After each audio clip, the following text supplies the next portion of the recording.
Bismillahirrahmanirrahim. Assalamualaikum warahmatullahi wabarakatuh. Waalaikumsalam warahmatullahi wabarakatuh. Kita bisa mengikuti kembali pengajian pada pagi hari ini. Semoga kita semua diberikan sehat walafiat dan diberikan kenikmatan dalam beribadah di bulan suci Ramadan di hari yang kedua ini. Biasa pengajian ini nanti 20 menit akan disampaikan tausiah dari Bapak Ustadz Malik, kemudian dilanjutkan dengan tanya jawab sebanyak 15 menit. Untuk mengefektifkan waktu, mari kita awali kegiatan ini dengan bersama-sama mengucapkan basmalah. Bismillahirrahmanirrahim. Untuk selanjutnya kami persilahkan kepada Pak Ustadz untuk menyampaikan tausiah. Mangga Pak Ustadz. Oke, terima kasih. Jackson, bagaimana bagus? Angkat jempolnya. Iya, kelihatan jempol semua. Oke, assalamualaikum warahmatullahi wabarakatuh.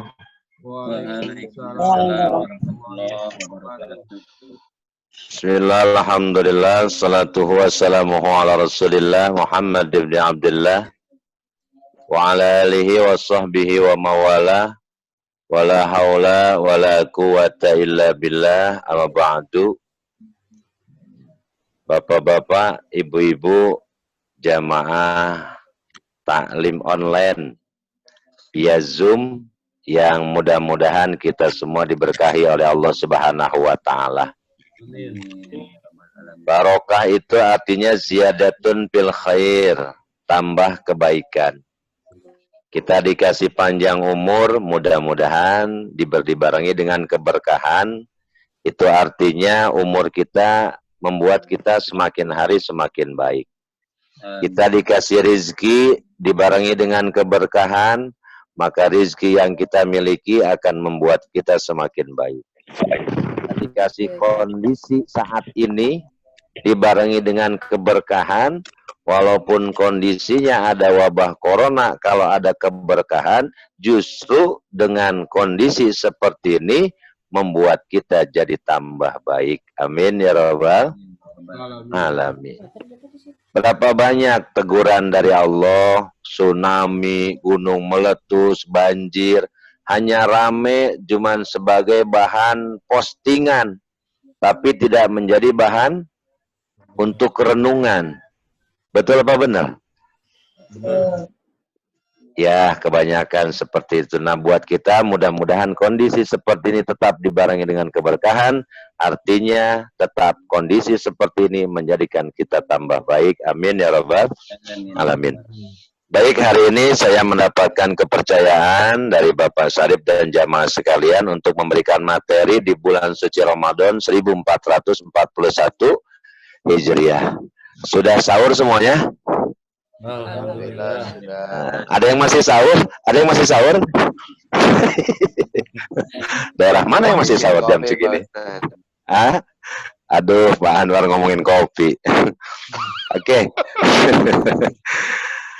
Baik, insya Allah materinya puasa di rumah. Ya, puasa di rumah. Intinya itu, bagaimana kita bisa tetap meningkatkan kualitas ibadah kita, khususnya ibadah Ramadan, walaupun kondisinya kita berada di rumah. Baik bicara rumah, bicara keluarga. Orang muslim punya satu, apa namanya itu? Satu moto, baiti jannati. Rumahku adalah surgaku. Nah, ternyata hikmah terbesar dari wabah corona ini adalah mengajak kita untuk kembali ke rumah. Bukan hanya kembali ke rumah, ngelihat ke rumah, kemudian diam di rumah, tapi apa yang bisa kita lakukan di rumah, khususnya berkaitan dengan keluarga. Makanya saya ajak pagi hari ini buka mushaf surat At-Tahrim ayat 6. Buat kita, seorang muslim, Quran ini adalah Google kita.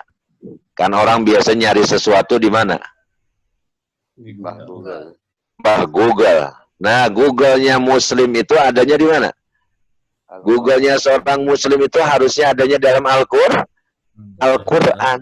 Maka kita tanya kepada Al-Quran, apa yang bisa saya lakukan di musim corona, di saat saya nggak bisa kemana? Mana? Iya kan? Kita harus melakukan jaga jarak dengan orang lain. Bahkan Pak Ade bilang, jangankan orang, duit juga jaga. Duit juga jaga jarak. Nggak jadi masalah, ya. Nggak jadi masalah. Justru kita punya harta yang lebih besar daripada uang. Apa itu? Keluarga. Al-malu wal banun zinatul hayati dunya. Harta dan anak adalah perhiasan dunia. Jadi ketika saat ini harta tidak ada, misalkan minimal berkurang, kita masih punya keluarga. Dan ini ternyata berkaitan bukan hanya di dunia, yang tercatat dalam kartu keluarga. Kartu keluarga, siapa kepala keluarganya, siapa istrinya, siapa anaknya. Bukan hanya itu, ternyata itu hanya administrasi dunia. Tapi yang lebih harus kita persiapkan administrasi akhirat. Apa kata Allah? Nah, kita kembalikan tadi ke ayat yang akan kita baca hari ini. Bismillahirrahmanirrahim. Ya ayyuhalladzina amanu qu anfusakum wa ahlikum nara. Hai orang-orang yang beriman, yang dipanggil orang yang beriman. Siapa orang yang beriman? Dialah yang percaya kepada Allah, kepada malaikat, kepada Rasul Allah, kepada kitab, kepada hari akhir. Bukan hanya percaya bakal kiamat, tapi kita percaya setelah kiamat ada kehidupan lagi. Termasuk percaya kepada qada dan qadar yang saat ini kita jalani. Qadarullah 2020, puasa kita dalam keadaan seperti ini bagian iman kita. Apa yang Allah perintahkan bagi orang yang beriman, ada panggilan ku anfusakum. Ternyata sebelum kita tengok tetangga, sebelum kita tengok orang lain, Allah suruh tengok ke dalam. Bahasa kerennya apa? Introspeksi ya. Introspeksi bahasa kerennya. Menengok ke dalam diri kita masing-masing. Oke, cek sound dulu jempolnya. Soundnya bagus? Ya, alhamdulillah. Bagus. Ternyata pertama kali orang yang beriman oleh Allah disuruh lihat diri sendiri. Ternyata secara teoritis melihat diri sendiri lebih sulit daripada melihat orang lain. Betul apa benar?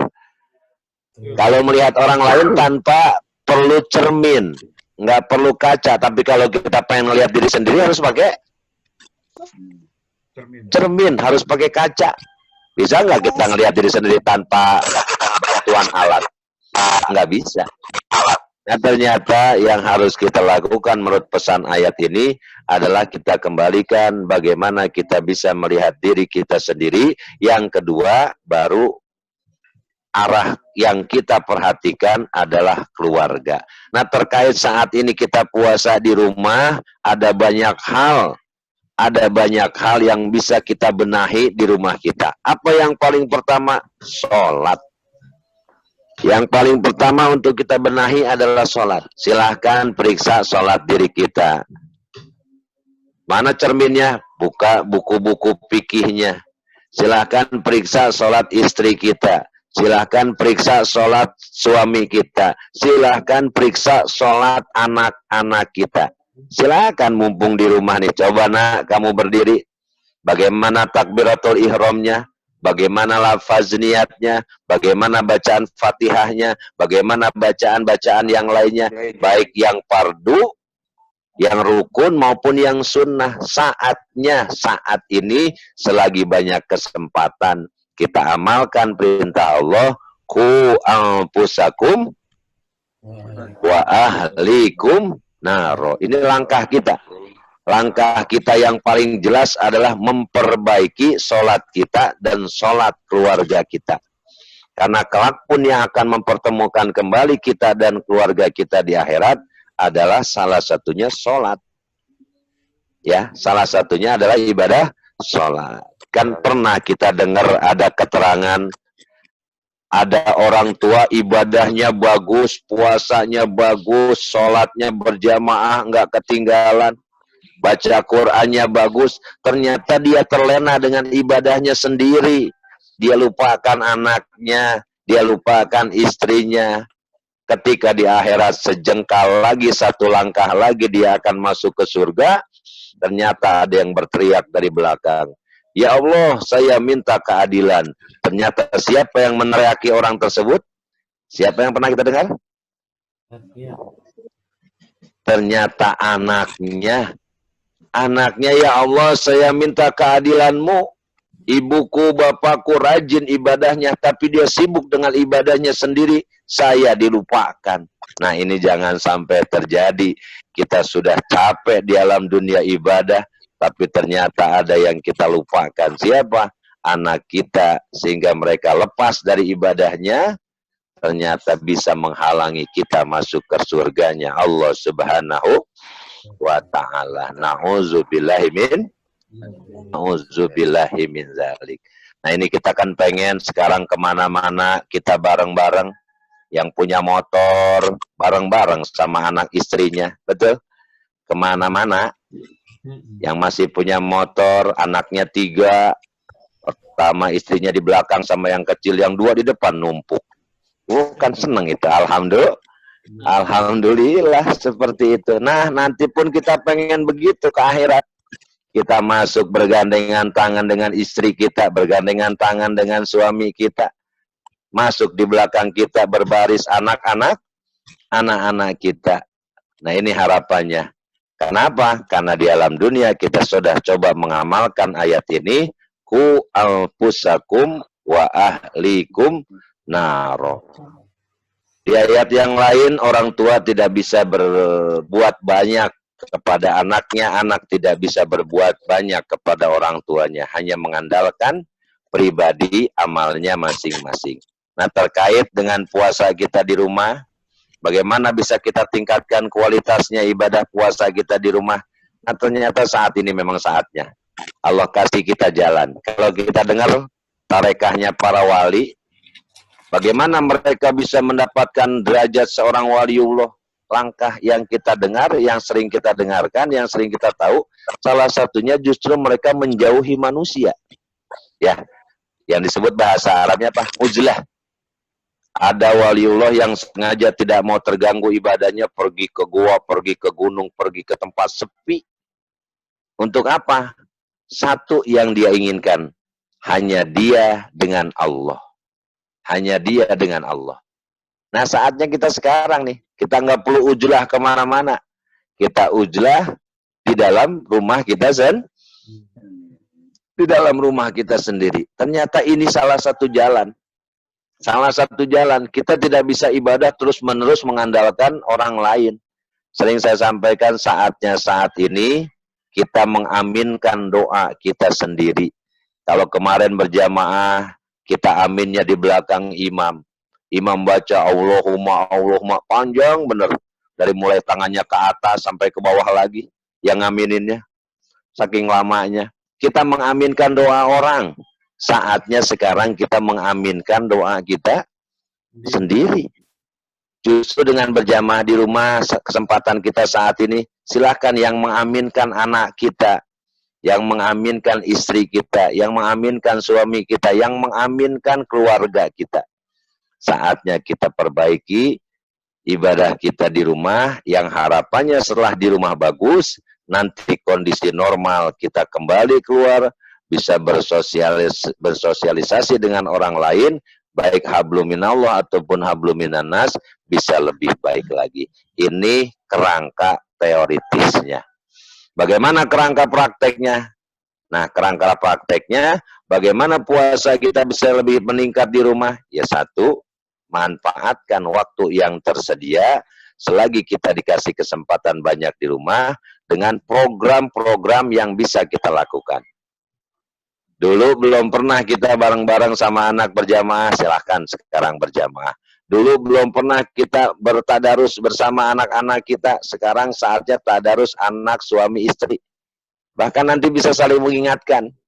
Pak Ade baca, istri mendengarkan. Bu Rahma baca, suami mendengarkan dengan anak-anaknya. Pak Sarip baca, siapa lagi nih yang kelihatan cuma 4 orang ini. Saya nggak pakai laptop. Oh Pak itu, Pak Irfan, Bu Deyus. Halo, Pak Irawan, dan yang lainnya membaca, silakan. Pak Budiarto, silakan mendengarkan. Oh, Pak Suryadi, Pak Anwar Suryadi juga silakan. Semuanya saling memperdengarkan. Yang paling bagus bacanya nanti bisa mengingatkan. Dan hebatnya Al-Quran apa? Nah sekarang kan bulan Al-Quran ya. Syahrul Ramadan alladzi unzila fihil Quran. Bulan Ramadan, bulan diturunkannya Al-Quran. Makanya amalan sunnah yang bisa dilakukan adalah sekarang banyak membaca Al-Quran. Dikasih teori kan banyak beredar di WA. Kalau kita habis setiap sholat 5 waktu baca 2 lembar, insya Allah 1 bulan Ramadan ini bisa khotam. Kalau programnya setiap ba'da sholat berapa lembar? Setiap ba'da sholat 2 lembar, 1 bulan ini bisa khotam. Karena 1 juz itu setelah saya hitung kurang lebih antara 8 sampai 9 lembar. Berarti kan sehari bisa dapat 1 juz. Kalau kita banyakin lagi 3 lembar, bisa lebih banyak lagi. Nah ini nanti bisa kita saling berbagi. Hebatnya Al-Quran, kata Nabi, orang yang mahir baca Quran selalu ditemani malaikat-malaikat ma'akiramil baroroh. Malaikat-malaikat yang baik. Berarti, ini hikmahnya ketika kita di rumah baca Quran dan bacaan kita sudah dianggap bagus, insya Allah rumah kita didatangi, disilaturahmi, didatangi, dikunjungi para malaikat-malaikat tersebut. Bagaimana yang bacanya masih terbata-bata? Ternyata kata Nabi yang bacanya terbata-bata, ya tata'u, yang bacanya terbata-bata tetap palahu ajroni, dia dapat 2 pahala. Pertama dia pahala baca Quran, yang kedua dia pahala terbata-bata kesulitan membaca Al-Quran. Jadi ternyata tidak ada kekurangannya dalam membaca Al-Quran. Nah ini berarti yang harus kita lakukan upaya meningkatkan kualitas puasa kita di rumah.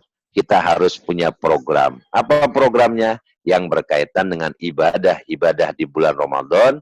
Salah satunya tadi, pertama yang paling wajib sholat 5 waktu. Yang kedua membaca Al-Quran, dan banyak lagi amalan yang lain. Oke, kembali ke materi kita. Program apa saja yang bisa kita lakukan di sini? Ternyata dalam kitab Riyadhus Shalihin ada panduan tentang bagaimana Nabi memberikan kepada umatnya jalan-jalan kebaikan. Yang ini mudah-mudahan jadi salah satu bentuk kita membuat program bagaimana puasa kita semakin hari semakin meningkat. Kitab Riyadhus Shalihin diantaranya dijelaskan Nabi memberikan panduan bagaimana jalan-jalan kebaikan banyak bisa kita lakukan. Apa diantaranya? Ada sahabat bertanya, ayul amal abdol, wahai Rasulullah, amal apa saja sih yang paling utama yang bisa saya lakukan? Apa kata Nabi? Al jihadu fisabilillah. Yang pertama, kamu bisa berjihad di jalan Allah. Nah, ternyata kita dengar dari para ulama bertahan di rumah saat ini dalam keadaan wabah termasuk apa? Jihad. Termasuk jihad. Ya, jihad itu kan berjuang. Ya, berjuang. Termasuk sekarang kita sedang berjihad, berjuang mempertahankan kehidupan kita. supaya terus berlangsung di masa yang akan datang. Di sisi lain, kita sambil berjihad, kita tadi banyak gunakan kesempatan untuk memperbanyak ibadah kepada Allah. Apalagi sekarang bulan Ramadan, katanya bulan ampunan. Ya, Pak Ade ya. Iya. Bulan apa? Pak Irawan, bulan apa Pak Irawan? Bulan ampunan, ampun, duitnya habis.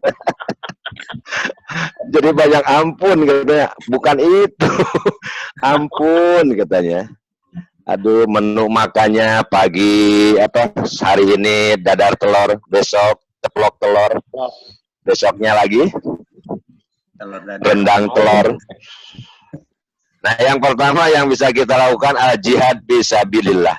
Yang kedua apa kata Nabi, ar-riqab, memerdekakan budak. Di kita kan nggak ada memerdekakan budak. Kemudian apalagi kata Nabi, yang bisa kamu lakukan banyak sekali.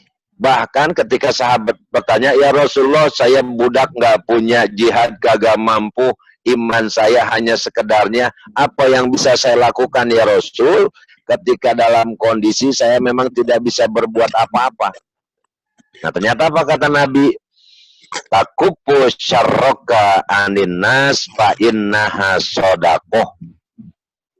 Kamu mencegah dirimu tidak berbuat jahat kepada orang lain, ternyata itu pun sodakoh. Jadi kita berdiam di rumah, tidak keluar, tidak membuat kejahatan dengan lidah kita, tidak membuat kejahatan dengan mulut kita, tidak membuat kejahatan dengan tangan kita kepada orang lain, ternyata diamnya itu sendiri mencegah perbuatan jahat diri kita kepada orang lain, termasuk punya nilai sodakoh. Luar biasa.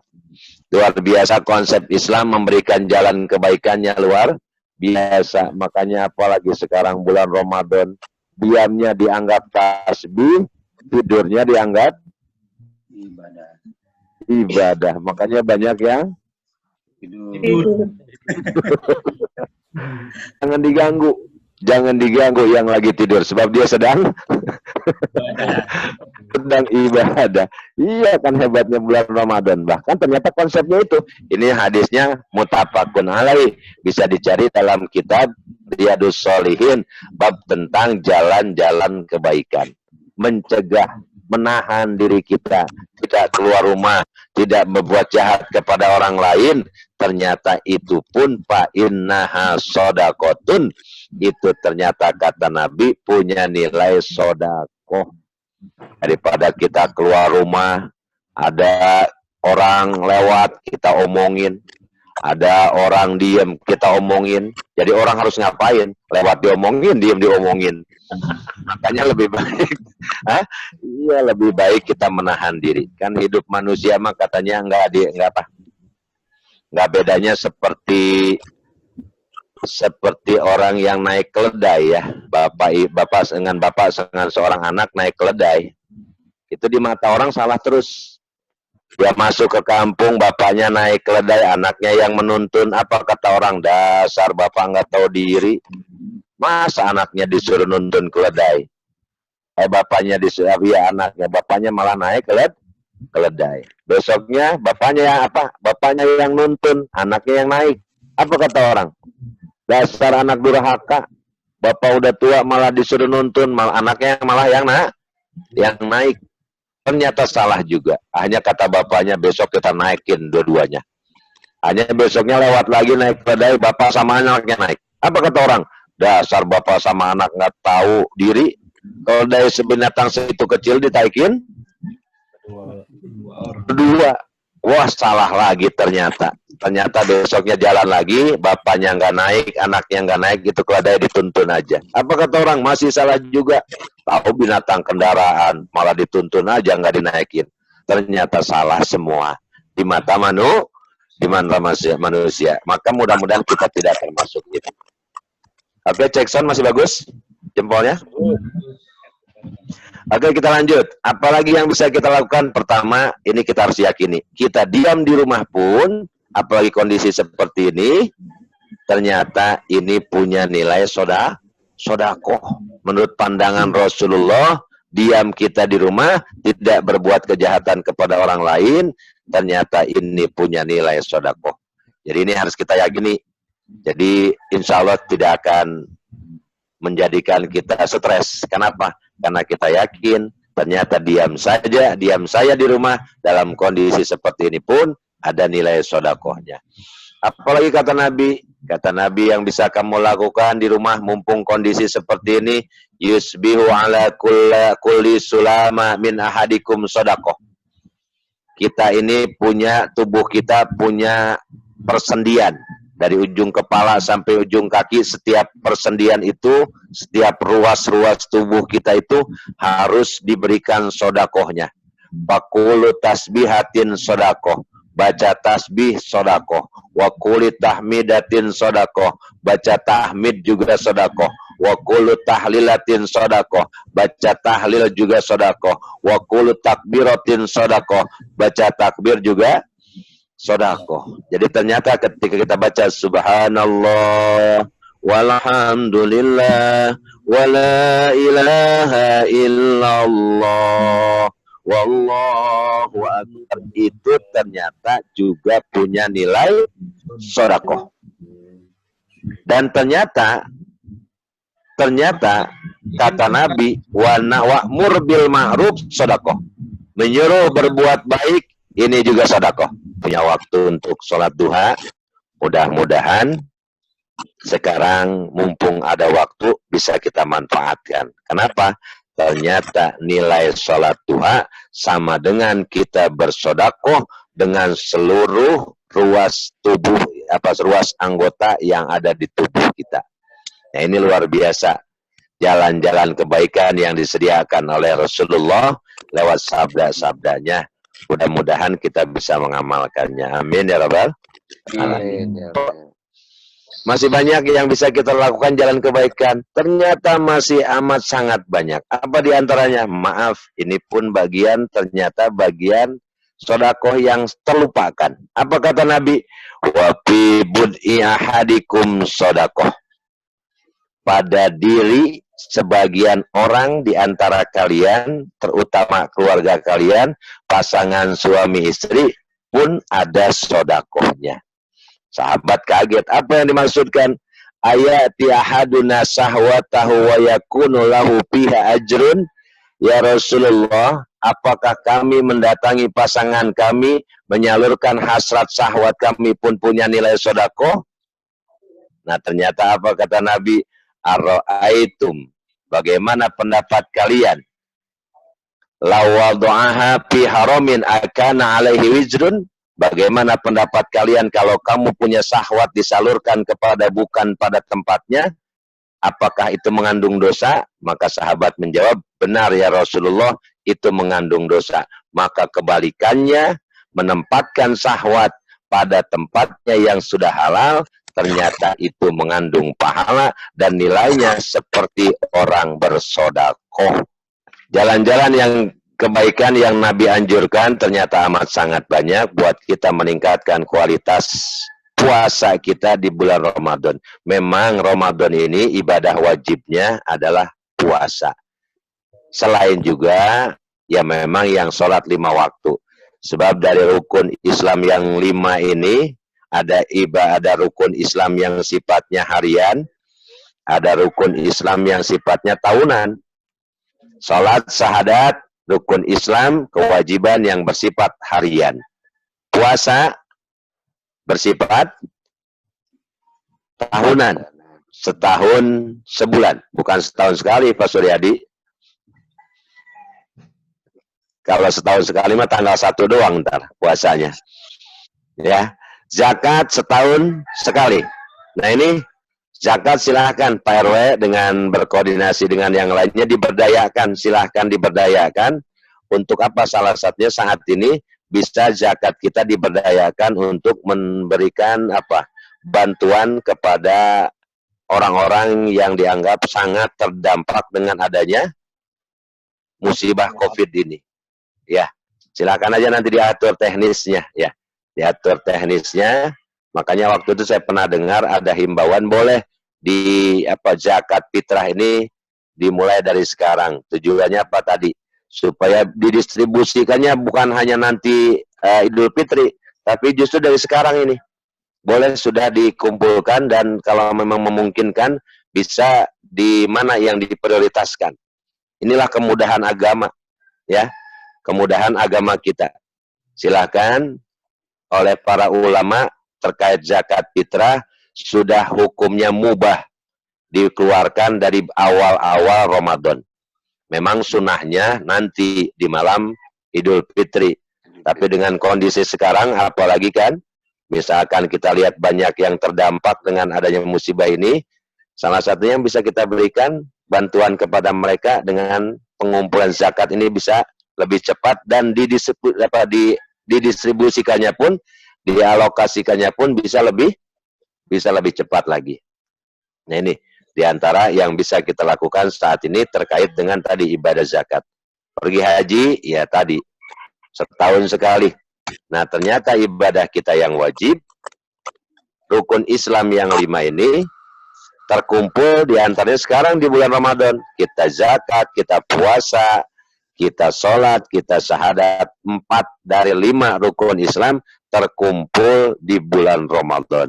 Maka pantas bulan ini menjadi bulan yang begitu banyak kebaikan-kebaikan, begitu banyak keberkahan-keberkahannya, yang mudah-mudahan kita dari tanggal 1 sampai selesai nanti bisa menjalaninya dengan sebaik-baiknya.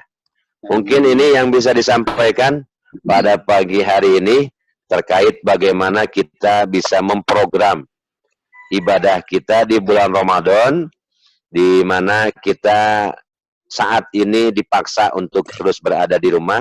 Bagaimana puasa kita di rumah tetap berkualitas, justru ternyata rumah kita sarangnya ibadah. Rumah kita pusatnya ibadah ternyata ada di rumah kita. Gitu. Nah sedikit gambaran. Dulu ada seorang sahabat ditanya sama Nabi istrinya, bagaimana suamimu? Kata si istri sahabat Nabi tadi, suami saya orang yang paling bagus ibadahnya. Sampai-sampai dia banyak menghabiskan waktunya untuk kepada Allah. Tapi ada kekurangannya, dia kurang perhatian semenjak saya diajak menikah, kurang perhatian terhadap saya dan keluarga. Kemudian oleh Nabi ditegur sahabat tadi. Kamu sudah berumah tangga, kamu punya kewajiban bukan hanya hablum minallah, tapi juga hablum minannas. Maka sediakan waktumu, mana untuk Allah, mana untuk masyarakat, mana untuk keluarga. Ternyata setiap apa yang kita lakukan di rumah tangga juga punya nilai ibadah, mengandung unsur sedekah. Amin ya rabbal alamin. Terima kasih. Mudah-mudahan bermanfaat, dan kalaupun ada yang kurang berkenan minta dibukakan pintu maaf yang sebesar-besarnya. Oh Pak RW, silakan Pak RW. Mangga Pak RW, silakan. Assalamualaikum warahmatullahi wabarakatuh.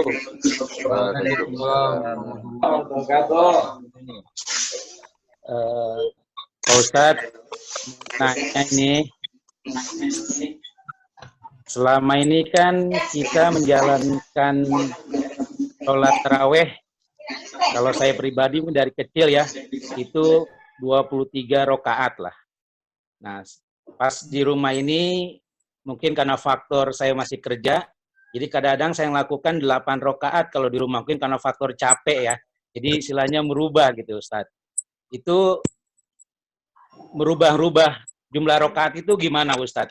Apakah pahalanya sama atau bagaimana? Nah, yang kedua, Pak Ustadz, ya, tadi Pak Ustadz bilang kan zakat boleh dibayar dari sekarang, boleh dilakukan dari sekarang. Sedangkan pembayaran zakat kan yang sudah dilakukan kan melalui kontak langsung, artinya jamaah datang ke masjid, mengantarkan niat dan sebagainya. Nah, kalau misalkan saya menggunakan fasilitas yang ada di masjid, yaitu rekening yayasan, arti kata jamaah bisa mentransfer zakat tersebut atau sedekah tersebut tanpa hadir di masjid, itu apakah boleh Pak Ustadz membayar zakatnya? Jadi intinya, alhamdulillah kan rekening masjid, yayasan sudah ada, tapi belum berjalan. Tapi untuk menjalankan dari keadaan sekarang ini, saya rasa rekening yayasan bisa kita gunakan untuk pembayaran zakat melalui transfer. Menurut Pak Ustadz gimana? Itu aja yang perlu saya tanyakan Pak Ustadz. Terima kasih. Yang pertama, sholat tarawih dengan jumlah rakaat yang berbeda. Ya, biasanya kita sholat tarawih 20 rakaat, 3 witir, jadi 23. Ada juga saudara kita yang menggunakan 8 rakaat tarawih, 3 witir, jadi 11. Kemarin pas mau hari apa tuh? Hari Kamis sore berarti pada maghrib, saya lihat langsung tayangan di TV One tentang bagaimana kondisi Masjidil Haram, kebijakan pemerintah terkait dengan sholat tarawih. Ternyata diinformasikan di sana sholat tarawih hanya dilakukan oleh para pengurus masjid saja. Ya, hanya para pengurus Masjidil Haram saja yang diperbolehkan melaksanakan sholat tarawih. Kemudian yang menariknya, biasanya di sana dilaksanakan 20 rakaat, maka diganti menjadi 10 rakaat. Ya, menjadi 10 rakaat sholat tarawihnya. Nah, yang ingin saya sampaikan, memang bicara rakaat, bilangan rakaat sholat tarawih ini banyak perbedaan. Bahkan di Madinah ada yang sampai 36 rakaat. Ada yang 36 rakaat. Di Indonesia, di kita, kebanyakan mengambil yang 20 rakaat. Dan yang paling laku, yang paling cepat lagi.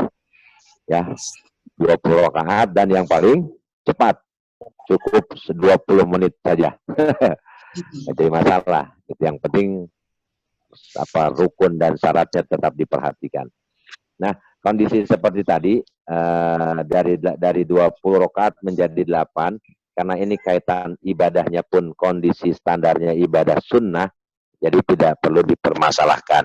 Mau 20 rakaat silahkan, kita suatu saat mengambil yang 8 pun silahkan. Justru disitulah adanya terasa oleh kita perbedaan pada akhirnya menjadi sebuah apa? Solusi, ya. Perbedaan menjadi sebuah solusi. Di satu sisi ada yang kita terbiasa 20 rakaat, di sisi lain kita lagi capek kondisi, tapi di sisi lain kita nggak mau ketinggalan sholat tarawih. Oh, ada alternatif yang 8, silahkan kita lakukan. Itulah perbedaan menjadi solusi. Intinya tetap tidak meninggalkan sholat sunnah tarawih. Nah itu ya, itu yang pertama. Yang kedua, yang kemarin pula saya dengar dari anjuran dari MUI, bahwa zakat ini memang boleh dilaksanakan di awal-awal, dan itu bukan baru sekarang. Dari dulu pun seperti itu. Mengeluarkan waktu sedekah itu terbagi-bagi. Ada waktu sunnah, ada waktu mubah, ada waktu wajib. Nah, di antaranya waktu mubah, waktu boleh itu melaksanakannya di malam ataupun hari pertama bulan Ramadan, kita sudah dipersilahkan, diperbolehkan mengeluarkan zakat. Tadi saya ulas sedikit, apalagi kondisi seperti ini. Ketika kita misalkan melihat ada orang yang sangat membutuhkan dan perlu untuk kita tangani, salah satunya zakat pun menjadi solusi. Karena memang zakat itu kaitannya ibadah kepada Allah, tapi manfaatnya untuk manusia. Jadi zakat itu ibadah kepada Allah, tapi manfaatnya untuk manusia. Makanya diberikan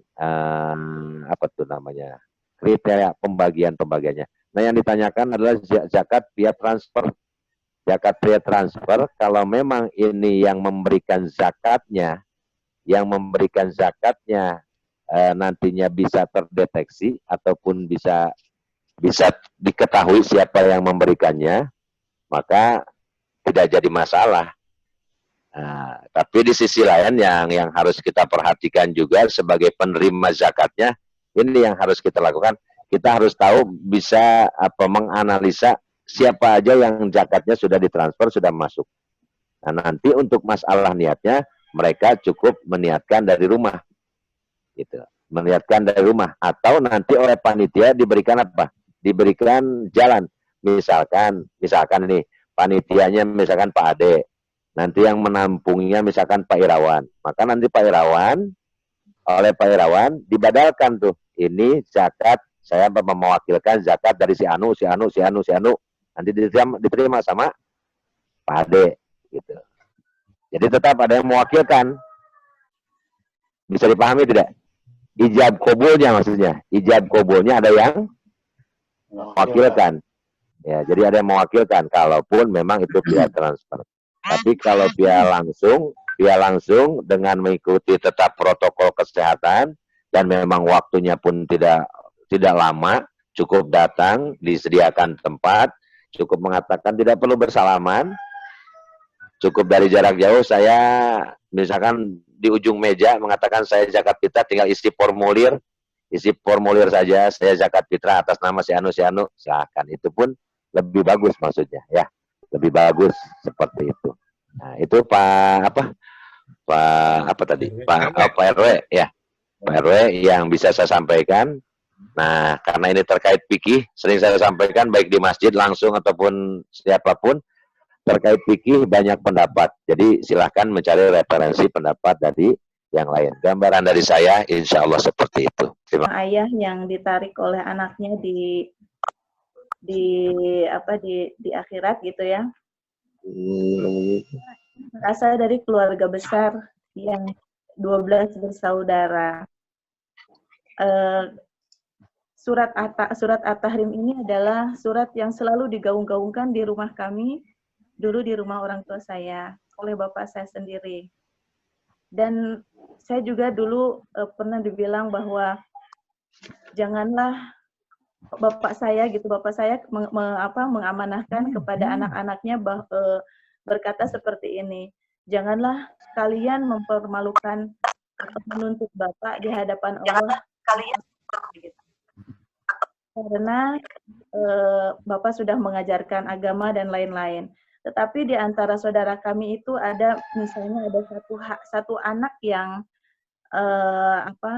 tidak mengikuti apa yang sudah orang tua kami ajarkan. Nah, apakah anak tersebut akan menuntut kepada kepada orang tua kami di akhirat, dan apakah ketika anak tersebut sampai sekarang belum taubat masih memberatkan orang tua kami di alam kubur atau tidak? Itu saja pertanyaannya.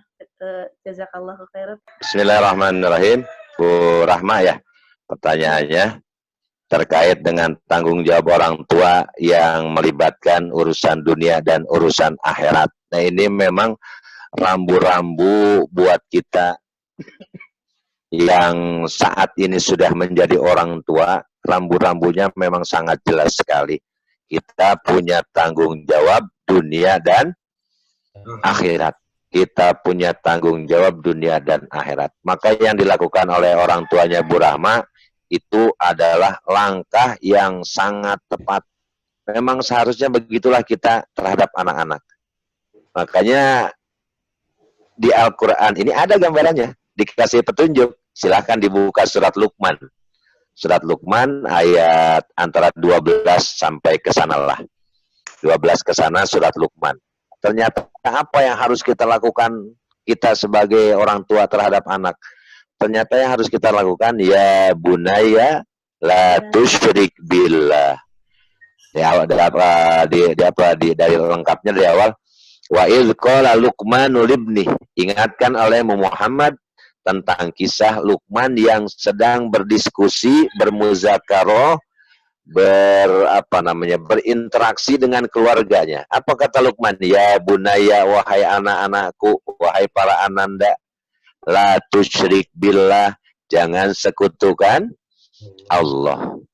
Nah, itu ternyata sudah diberikan gambaran dalam Al-Quran bagaimana seharusnya orang tua berinteraksi kepada seorang anak-anaknya. Jadi suatu saat kita harus kumpulkan mereka. Nah, aku ini bapakmu punya tanggung jawab dunia akhirat. Nah, aku ini ayahmu punya tanggung jawab dunia akhirat. maka tanggung jawab dunia ayah laksanakan semampu mungkin. Tanggung jawab akhirat ayah sudah sampaikan. 1, jangan sekutukan Allah. 2, jangan tinggalkan sholat, dan seterusnya dan seterusnya. Kalau ini sudah disampaikan, kita sebagai orang tua sudah terbebas. Kalau sudah disampaikan. Dan ke arah kesananya ke depannya, tapi ke depannya sampai dia usia balik masih harus dalam pengawasan. Ya, sampai dia usia balik harus dalam pengawasan. Artinya pengawasan, kata Nabi, 7 tahun disuruh laksanakan sholat. 10 tahun nggak mau sholat boleh dipukul. 15 tahun dia sudah punya buku catatan. Nah, dididiknya dari 7 tahun. Nah, tadi terkait dengan pertanyaan Bu Rahma, kalau Bapak sudah menyampaikan seperti itu, tiba-tiba dari sekian banyak anaknya ada yang masih ataupun ada yang bahasanya apa ya, keluar dari jalurnya. Nah, orang tua sudah tidak lagi terkena apa? Terkena ancaman ataupun tuntutan. Kenapa? Dia sudah menyelesaikan tugasnya. Dia sudah berikan wasiat, dia sudah berikan pendidikan, dan selain-lainnya. Lihat kan? Nah, ini buat kita jadi PR lagi-lagi. Makanya sering saya singgung kan? Ibu-ibu, kalau zuhur yang ditanyakan ke anaknya apa? Udah makan apa udah sholat? Coba tanya, jawab ibu-ibu. Nanyain ke anaknya, nanya makan apa nanya sholat? Dua-duanya sholat. Dua-duanya, alhamdulillah Bu Tamura, dua-duanya katanya. Datang waktu asar, Bude tanya kepada anaknya, udah mandi apa udah sholat? Yang ditanyakan mandi apa sholat? Sholat mandi. Alhamdulillah. Nanti Isya. Yang ditanyakan oleh Pak Suryadi, PR apa sholat? Sholat. Hah? Sholat. PR apa sholat yang ditanyain? Sholat jadi PR. Dua-duanya. Iya, alhamdulillah kalau dua-duanya. Yang kita khawatirkan, zuhur yang ditanyakan cuma makan, asar yang ditanyakan cuma mandi, isya yang ditanyakan cuma PR. Sholat tidak kita tanyakan. Nah ini, kan Bu Rahma ya, apa tadi ya?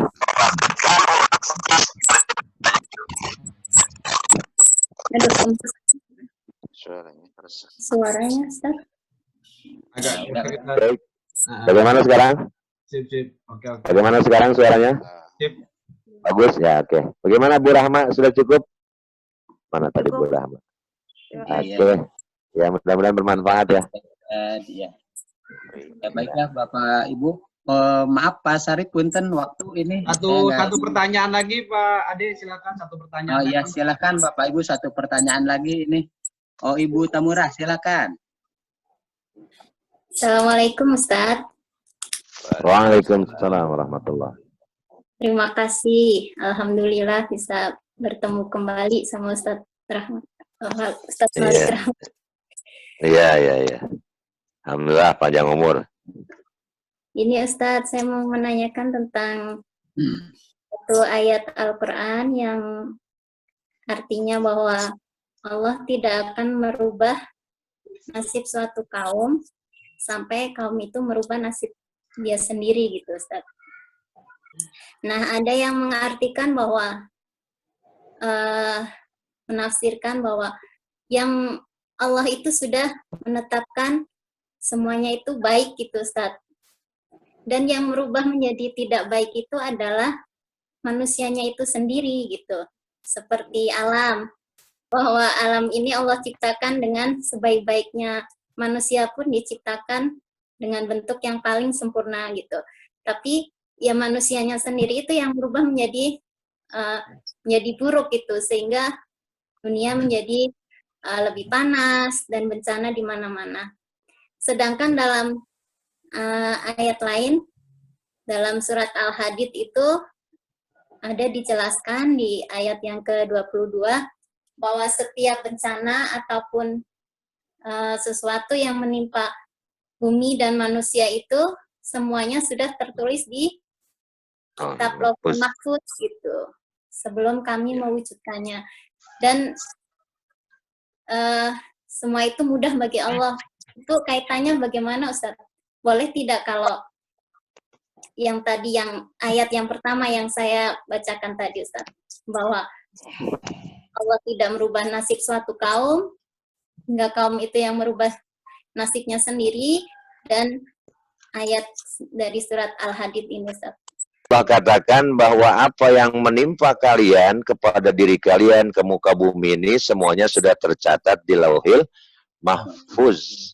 Nah, ini keduanya bukan saling bertentangan tapi saling menguatkan. Pertama, hakikat takdir Allah yang punya urusan. Maka kita mengimani ada kodok yang baik, ada kodok yang tidak baik. Ada takdir yang baik, ada takdir yang tidak baik. Itu hakikatnya kembali kepada Allah. Sebab ada doanya dalam kunut, ya Pak Irfan, wa qadha wa qini bi rahmatika syarra ma qadait. Ya Allah, berikan kami pencegahan, hindarkan kami dari ketentuan buruk yang telah Engkau tentukan. Jadi hakikatnya memang kembali kepada Allah. Nah, makanya menyikapi takdir ini, ulama pun bukan baru sekarang, dari dulu sudah terjadi pertentangan. Sudah terjadi pertentangan. Ini memang karena manusia adalah makhluk yang hebat, punya pola pikir dan pemikiran masing-masing. Nah, tapi kita diajarkan oleh guru-guru kita, bagaimana Ahlus Sunnah menyikapinya?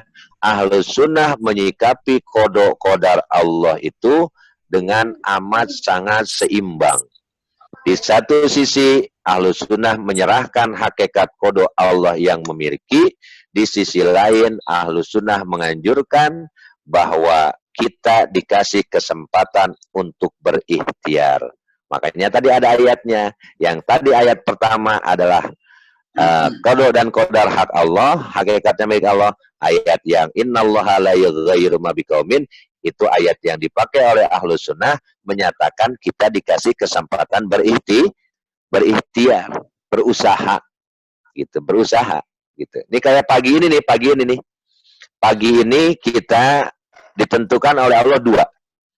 Satu, kita bangun subuh. Dua, tidak bangun subuh. Dua-duanya ditentukan, tapi dikasih pilihan oleh Allah. Kamu dengar orang bangunin subuh, mau bangun apa enggak? Kan pilihannya kembali kepada siapa? Kembali kepada diri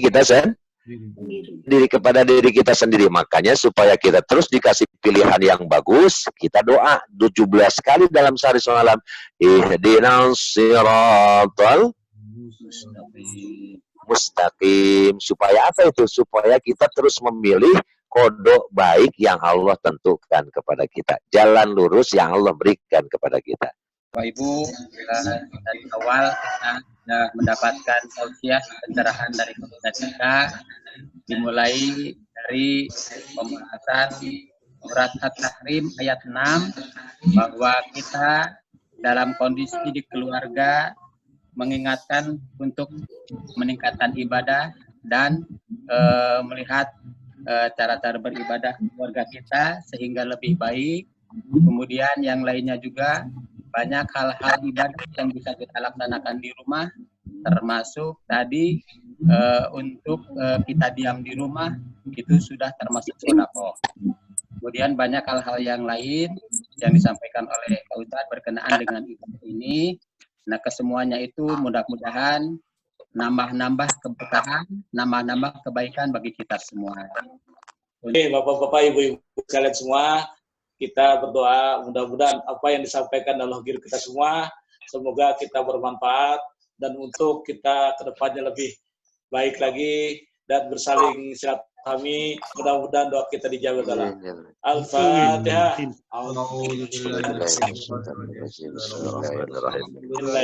Alhamdulillahirabbil alamin.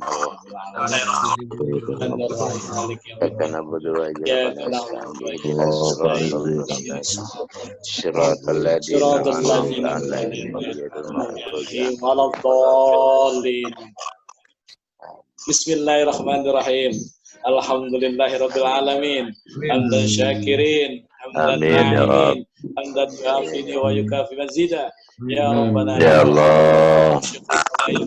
jalali wa tikal karim wa Allahumma nas'aluka ilman nafi'an, Amin. mutaqabbalan, wa rizqan Amin. thayyiban. Allahumma ighfir lana dzunubana wa li walidayna warhamna warham kama rabbawna shaghira. Allahumma ighfir lil mu'minina wal mu'minat wal muslimina wal muslimat al ahya minhum wal amwat wa tabi bainana wa bainahum bil khairat. Rabbi ighfir wa anta khairur rahimin. Wala haula wala quwwata illa billahil aliyil azim. Rabbana ya Allah fid dunya hasanah wa fil akhirati hasanah wa qina azabannar. Walhamdulillahi rabbil alamin. Assalamualaikum warahmatullahi wabarakatuh. Sampai ketemu semuanya. Assalamualaikum. Waalaikumsalam warahmatullahi wabarakatuh. Allahumma wa bihamdik asyhadu an la ilaha illa ant astaghfiruka wa atubu ilaik.